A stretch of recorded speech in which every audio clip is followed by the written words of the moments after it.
Hi everyone.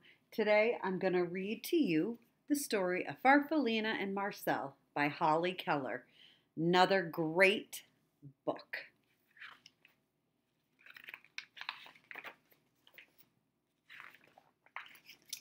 The rain fell all morning. It splattered on the pond and splashed on Farfallina's leaf. She found a dry spot and ate it. See little Farfallina? "Hey," said a little voice, "you're eating my umbrella." Farfallina peered over the edge. A small gray bird was huddled underneath. Farfallina liked his soft feathers and his gentle eyes. "I'm Farfallina," she said, and she slid down to the ground. "My name is Marcel," said the bird. He liked Farfallina's smile and her pretty colors. The rain turned to drizzle, and Farfallina wanted to play. "I'll hide, and you find me," she said. Marcel agreed. Farfallina hid under a fern close to the ground because she knew that Marcel couldn't climb. "Now I'll hide," said Marcel when he found her, and he hid right behind the tree because he knew that Farfallina moved slowly.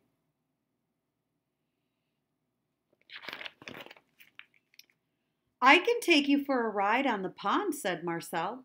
Farfallina inched her way up to Marcel's back. "You tickle," said Marcel, and he slipped into the water. Farfallina giggled. "There's so much to see," she said.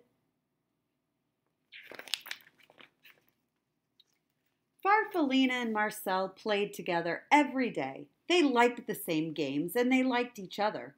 But one day, Farfallina was not herself. "I'm not sick," she told Marcel, "just a little uncomfortable. I need to climb up onto a branch and rest for a while." "I'll wait for you," Marcel called, as Farfallina made her way up the tree. Marcel watched until Farfallina was completely out of sight. Then he settled himself in the grass and waited. What a nice friend. Oh, there she is.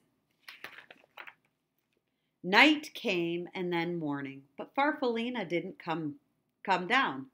Marcel called to her, but she didn't answer. He was very worried and terribly lonely. Weeks went by. The afternoons grew longer and warmer, and Marcel went to the pond. He was growing, and when he looked at his reflection in the water, he hardly recognized himself.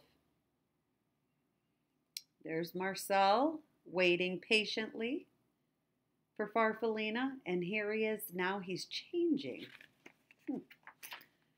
He went back to the tree every day to look for Farfallina, but she was never there, and after a while, he gave up.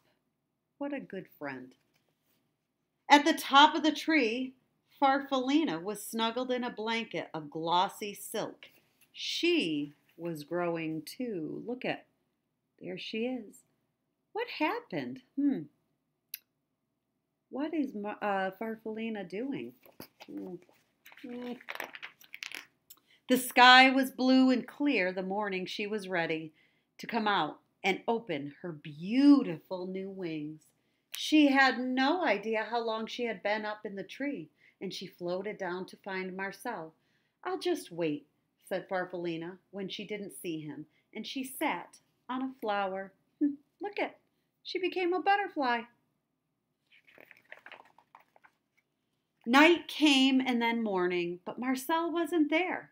Farfallina was tired and confused. She fluttered around a bit and went to the pond. The pond was glassy smooth, except for the ripples made by a large, handsome goose, who was swimming in solitary circles. Farfallina shivered with disappointment.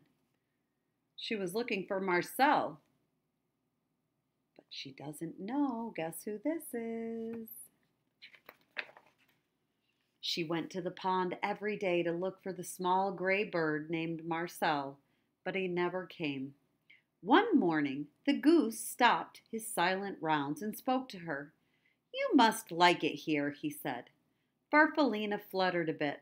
I've been waiting for a friend, she said sadly, but I don't think he'll come. They don't recognize each other. Marcel liked her smile and her brilliant colors. I know how you feel, he said. I lost a friend too. She just vanished into thin air. Farfallina liked his sleek feathers and his gentle eyes. A ride around the pond might cheer you up, Marcel said. Farfallina thought it would, and she settled herself on Marcel's back. Does Farfallina know that that's Marcel? No. It's funny, Marcel said, but I feel as though I've known you a long time. I was thinking the same thing, said Farfallina. My name is Farfallina. What's yours? Marcel stopped suddenly. He beat the water with his strong wings. Then he swam around and around and around. It's me, Farfallina, he shouted. It's me. Marcel, is that really you? It is, Farfallina shouted back. They looked at each other and laughed.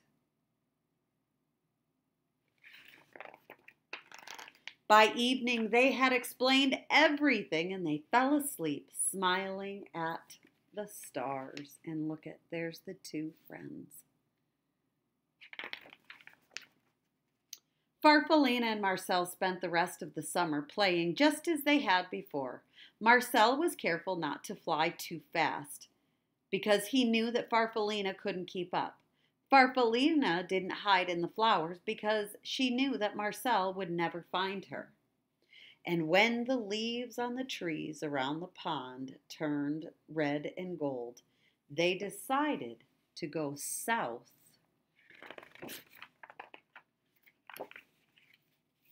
Together. And look at that, the back of the book. Well, I hope you enjoyed my story, and I will see you soon.